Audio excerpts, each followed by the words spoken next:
आज की कहानी है बुद्धिमान काजी। एक राजा था, अपने दरबार में बैठा हुआ था और बुद्धिमान काजी उसके पीछे बैठा था। जब वे सब बात कर रहे थे तभी एक कौवा उड़ता हुआ वहां आया और उसने जोरों से काव काव करने लगा। काव काव कौवा करता रहा और हर कोई उसकी इस गुस्ताखी से अचंभित था। राजा ने कहा, इस पक्षी को यहाँ से निकालो, और तुरंत पक्षी को महल से बाहर निकाल दिया गया। 5 मिनट बाद फिर से कौवा उड़कर काव काव करते साथ वहां पर आ गया। राजा को क्रोध आ गया। उसने कौवे को गोली मारने का आदेश दिया। तभी, अभी नहीं महाराज, बुद्धिमान काजी ने रोका। शायद आपकी प्रजा की तरह यह कौवा भी आपके सामने अपनी कोई फरियाद लेकर आया है। बहुत अच्छा, राजा ने कहा, तो तुरंत इसकी जांच की जानी चाहिए। राजा ने आदेश दिया और एक सिपाही को यह पता लगाने के लिए नियुक्त कर दिया कि कौवा को क्या परेशानी है और वो क्या चाहता है। जैसे सिपाही महल से निकला, कौवा भी उड़कर बाहर आया और सिपाही के आगे आगे उड़ता हुआ उसे निकट ही एक चिनार के सुंदर पेड़ तक ले गया।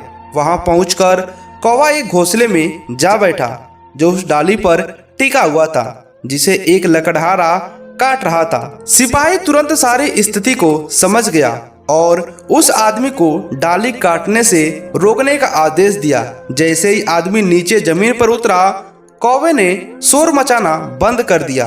क्या तुमने वह डाली काटनी शुरू करने से पहले उस पर पक्षियों का घोंसला नहीं देखा था? सिपाही ने पूछा।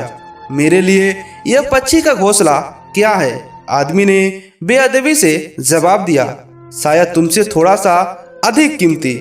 इस तरह से क्रोध दिलाए जाने पर सिपाही ने लकड़हारे को गिरफ्तार कर लिया और उसे राजा के पास ले गया तथा क्या हुआ उसकी सारी सूचना दी।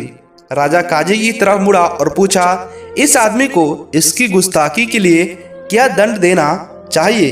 काजी ने जवाब दिया, महाराज, कुत्ते कभी भौंकते हैं। अगर इस आदमी को पहले से पता होता कि सिपाही इस राज्य के आदेश का पालन कर रहा था और अपना खुद का हुक्म नहीं चला रहा था, तो किसी भी प्रकार की गुस्ताखी नहीं होती।